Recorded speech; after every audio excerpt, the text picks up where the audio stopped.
তিনটি পেশার তার কারণে, প্রধানত তার কারণে সব থেকে বেশি ইমেজের ক্ষতি হয়েছে। আমি যদি সেই তিনটি পেশার 1, 2, 3 এভাবে বলি, তাহলে 1 নম্বরে বলবো পুলিশ বাহিনী, তাদের সব থেকে বেশি ভাবমূর্তির ক্ষতি হয়েছে। 2 নম্বরে বলবো বিচার বিভাগ, বিচার বিভাগ অবিচারের ঘাঁটিতে পরিণত হয়েছিল দুর্ভাগ্যজনকভাবে। 3 নম্বর হচ্ছে সংবাদ মাধ্যম, কারণ সাংবাদিকদের যে ইমেজ যেটা ছিল 2006 সাল পর্যন্ত, সেই ইমেজ একেবারে ধ্বংসপ্রাপ্ত করে গেছে শেখ হাসিনা। এখন ইমেজ ধ্বংস করেছে, বিশ্বাসযোগ্যতা ধ্বংস করেছে, সম্মানহানি করেছে। কারণ আমরা দেখেছি সব আমার মতো বয়োবৃদ্ধ সম্পাদকরা কিভাবে তৈলমর্দন করেছেন, এটা আমাদের দেখা, আপনাদের দেখা। সংবাদ সম্মেলনের নামে তারা কি করেছেন, তাদের কেউ কেউ মারা গেছেন, কাজেই মৃত ব্যক্তির নাম নিয়ে তার সম্মানহানি আমি করতে চাই না, কিন্তু সম্মানহানি আমরা করি নাই, তারা নিজেরাই নিজেদের সম্মানহানি করে গেছেন। এবং নিজেদের সম্মানহানি করতে গিয়ে তারা সম্পূর্ণ সংবাদ মাধ্যমের সম্মানহানি করে গেছে। আজকে আমি দেখছি যে আপনারা একটা দাবি করছেন, এবং এখানে লেখা দেখতে পাচ্ছি যে গণমাধ্যমকে রাষ্ট্রের 4র্থ স্তম্ভ হিসেবে সংবিধানে অন্তর্ভুক্ত করতে হবে। তো 4র্থ স্তম্ভ হিসেবে অন্তর্ভুক্ত করতে গেলে আসলে তো আমাদের আগে প্রকৃত 4র্থ স্তম্ভ হতে হবে নাকি? আমরা যদি প্রকৃত 4র্থ স্তম্ভ হতে না পারি, তাহলে সংবিধানে অন্তর্ভুক্ত করার দাবি জানিয়ে লাভ কি?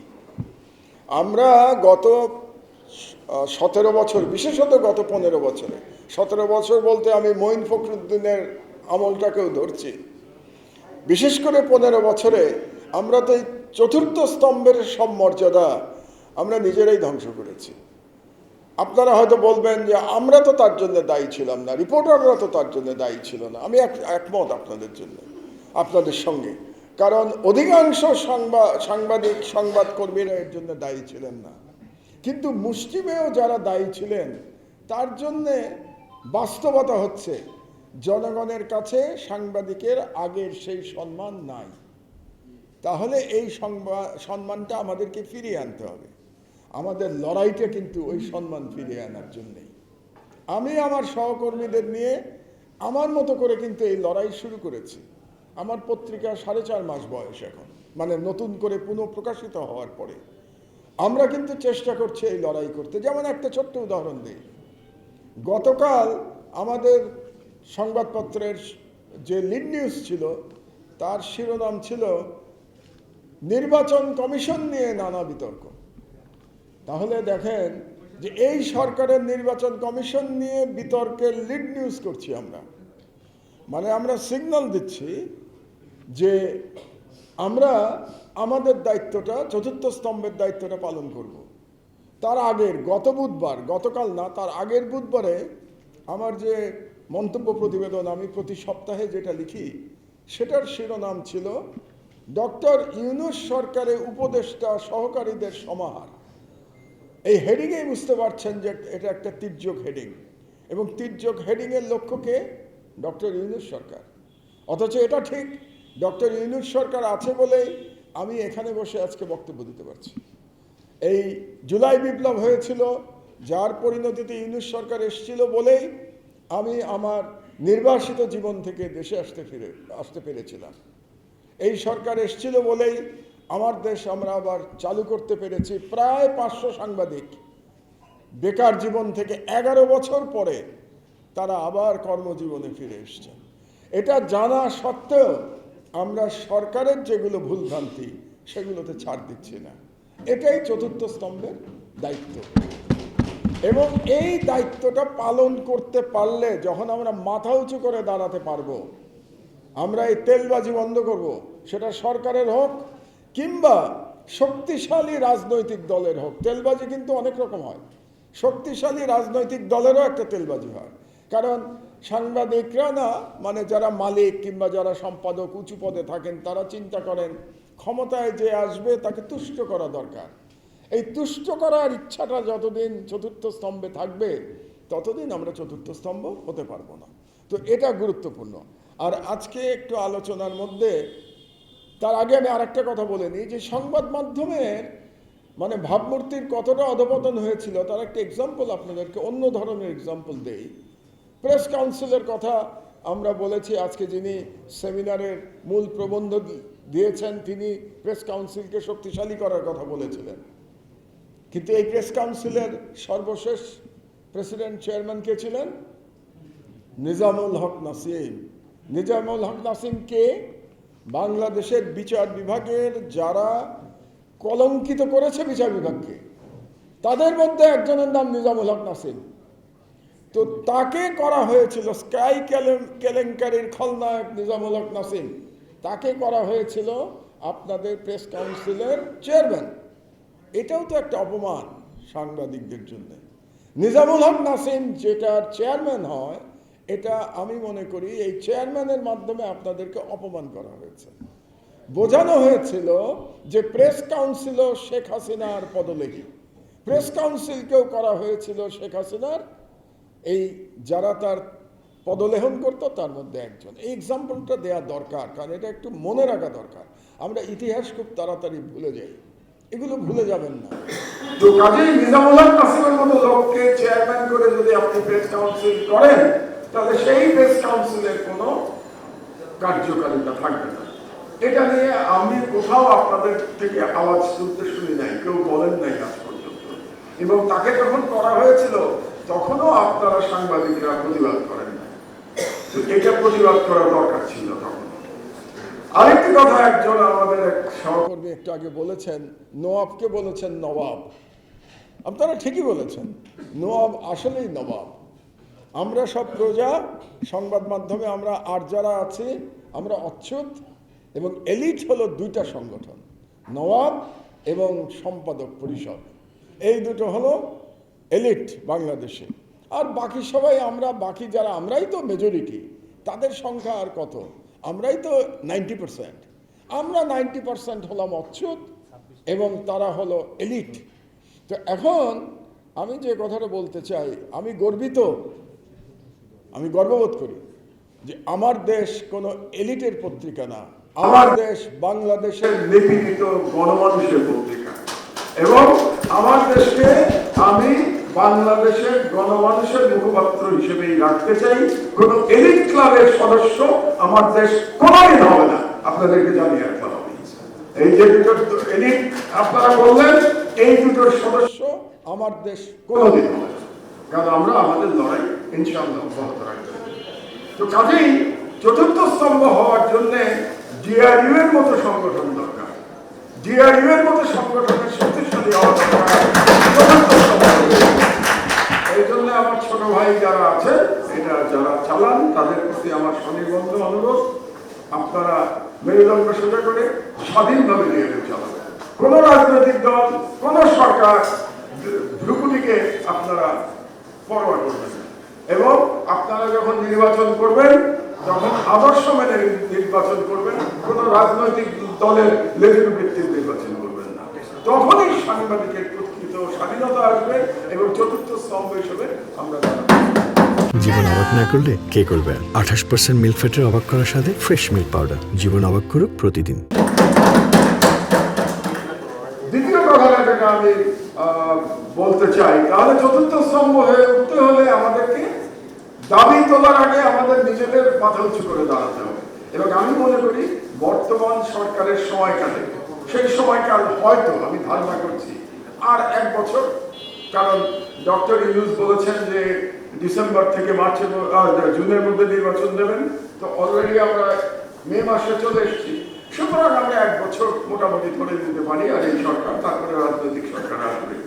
এই সরকারের সময়কালে আমাদের সাংবাদিকদের আমাদের একতাবদ্ধভাবে আমাদের স্বাধীনতার জন্য সকল কর্মসূচি, সকল পরিকল্পনা আমাদের প্রণয়ন করতে হবে। সরকারের দিকে তাকিয়ে থাকার দরকার নেই। আমরা যদি এই কাজটা করতে পারি তাহলে আমাদেরকে আর দাবি করতে হবে না যে সংবিধানে চতুর্থ স্তম্ভ করবে। যে সরকারই আসুক না কেন, তারা সংবিধানে করুক কিংবা না করুক, আমাদেরকে চতুর্থ স্তম্ভের মর্যাদা দেবে। তো এটা আমাদের করতে হবে। আর আরেকটি কথা বলা প্রয়োজন, যে আমরা সংস্কারের কথা বলছি, এখানে অনেক সংস্কার, কত সংস্কার কমিটি হয়েছে। আচ্ছা, আপনারা কি চিন্তা করেছেন যে আগামী যে রাজনৈতিক দলের সরকার হবে বা রাজনৈতিক সরকার যেটা আপনারা বলছেন, তারা যদি কোনো সংস্কার না মানে আপনারা কি করবেন? এটা চিন্তা করেছেন? আপনারা এই সরকারের কাছে দাবি করছেন কি কি সংস্কার করতে হবে। এখন আগামী রাজনৈতিক সরকার এসে যদি বলে আমরা কোনো সংস্কার মানি না, আমরা আমাদের মতো করে রাষ্ট্র চালাবো, সেক্ষেত্রে আপনারা কি করবেন? আমার মনে হয় সেটা নিয়ে একটু আগাম পরিকল্পনা করে রাখা দরকার। আমি একজন বাংলাদেশের সিনিয়র সিটিজেন, সিনিয়র সম্পাদক হিসেবে আপনাদেরকে সতর্ক করছি, এই সতর্কতা থাকা দরকার। যেমন ধরুন, আগামী নির্বাচিত সরকার কিছু করলো না, মানে কিছু করলো না মতো হাসিনার মতো তো এটা সম্ভব না, ওরকম ফ্যাসিস্ট হলো না, কিন্তু বিজ্ঞাপনকে হাতিয়ার হিসেবে ব্যবহার করলো, বিজ্ঞাপনকে অস্ত্র হিসেবে ব্যবহার করলো। তাদের যে বিরোধী পত্রিকা, সেই পত্রিকায় বলে দিল কোনো সরকারি বিজ্ঞাপন পাবে না, তাহলে সেই পত্রিকা টিকে থাকবে কি করে? তো এটা তো খুব সহজ পন্থা সরকারের জন্য। সরকার যদি, আমরা যেটা মনে করি যে বিজ্ঞাপনের ক্ষেত্রে সার্কুলেশন ইজ এ ফ্যাক্টর, যে পত্রিকার সার্কুলেশন বেশি বা যেগুলোর বেশি, তাদের একটা রেশিওতে বিজ্ঞাপন পাওয়া উচিত সার্কুলেশনের কারণে, কারণ সেটা সব থেকে বেশি মানুষ সেই পত্রিকা পড়ে। রাজনৈতিক সরকার যদি না মানে নাই তো রক্ষা করে না তো রাজনৈতিক সরকার। আপনাদেরকে মনে করিয়ে দিই, আব্দুল্লাহ আমার সাবেক সহকর্মী, এখন সরকারের লোক। আমরা যখন বৈরী অবস্থায় 2008 থেকে 2013 পর্যন্ত পত্রিকা চালিয়েছি, শূন্য ছিল আমাদের বিজ্ঞাপন, সরকারি বিজ্ঞাপন ওয়াজ জিরো। আর বেসরকারি বিজ্ঞাপন তো এমনিতেই আমরা কম পাই, কারণ আমাদেরকে ধরা হয় ইসলামপন্থী পত্রিকা ধরা হয় আমার দেশে। বাংলাদেশে ইসলামপন্থী হওয়া তো অপরাধ, এটা জানেন তো, অন্তত মিডিয়াতে তো বড় অপরাধ ইসলামপন্থী হওয়া। এবং কারণ বাংলাদেশের মিডিয়া ইসলাম বিদ্বেষীদের দখলে, মানে এস্টাবলিশমেন্ট মিডিয়া বলতে আমি মিডিয়ার এস্টাবলিশমেন্টের কথা বলছি। যেরকম দুটো সংগঠনের নাম নিয়েছি আমরা, এলিট সংগঠন, আপনারা নবাব বলেছেন। তো এই সংগঠনগুলো বেসিক্যালি ইসলাম বিদ্বেষী কাজেই, এবং বাংলাদেশে অ্যাড যারা দেয়, বিজ্ঞাপন যারা দেয়, সেই সংগঠনগুলিও যাদের কন্ট্রোলে প্রধানত ইসলাম বিদ্বেষী। কাজেই তারা এমনিতেই আমার দেশ নয়া দিগন্তের মতো পত্রিকাকে তারা বিজ্ঞাপন কম দেয়, দিলেও রেট দিতে চায় না। নয়া দিগন্তের লোকজন জানে যে কি কম রেটে তাদেরকে বিজ্ঞাপন দিতে হয়, এটা জানে, আপনারাও জানেন, আমরা কিন্তু মানি না। আমি বলে দেই যে বিজ্ঞাপন দিও না, কিন্তু আমার রেটে আমাকে দিতে হবে, যদি রেটে দিতে না পারে তাহলে বিজ্ঞাপন দিও না। তো নয়া দিগন্ত হয়তো সর্বক্ষেত্রে সেটা পারে কিনা আমার জানা নাই, তার যে এক এক পত্রিকার পলিসি এক এক রকম। তো এই জিনিস করলে আপনি আটকাবেন কি করে যদি এটাকে ব্যবহার করে? কারণ আগামী সরকারের যারা ক্ষমতাশালী থাকবেন তাদের মালিকানা কিন্তু পত্রিকা থাকবে। তো যদি সরকারি বিজ্ঞাপন সব সেই সমস্ত পত্রিকাকে দিয়ে দেয়, যেসব পত্রিকার কোনো সার্কুলেশন নাই তাদেরকে বিজ্ঞাপন দিয়ে দিল, আপনি আটকাবেন কি করে? আমি একটা ছোট্ট উদাহরণ দিলাম। তো এই ধরনের ব্যবহারের জন্য কিন্তু আমাদের প্রস্তুত থাকতে হবে, এবং তার জন্য আমাদের পরিকল্পনা নিতে হবে 1 বছরের মধ্যে। এটা আমি শুধু সতর্ক করছি আপনাদের, যেরকম একটা পরিস্থিতি হতে পারে। আমি বক্তব্য আর খুব দীর্ঘায়িত করবো না, অনেক লম্বা বক্তব্য হয়ে গেছে, দেখতে বেজে গেছে। একটা কথা শুধু বলি আপনাদেরকে, ঈদের ছুটি নিয়ে আলোচনা হয়েছে যে আগামী ঈদের ছুটি সাংবাদিকরা 3 দিন পায়, খুব সঠিক কথা। এবং আপনারা বলেছেন অনলাইন পায় না, এটাও সঠিক কথা। কিন্তু সমস্যা হচ্ছে যে অনলাইনের ক্ষেত্রে যেহেতু এখন আমরা ডিজিটাল যুগে বাস করি, সেই জন্য অনলাইনটা চালাতেই হয়, এর আসলে কোনো অল্টারনেটিভ নাই। যেটা অল্টারনেটিভ সেটা হলো যে অনলাইনে যারা কাজ করবেন তাদেরকে আর্থিকভাবে তাদেরকে পুষিয়ে দেয়, তারা যে ছুটি বিসর্জন দিয়ে কাজ করছেন এই জন্য তাদেরকে ফাইন্যান্সিয়ালি মানে তাদেরকে রিওয়ার্ড করা, এটা হওয়া উচিত। এটা একেবারে বন্ধ করা সম্ভব না।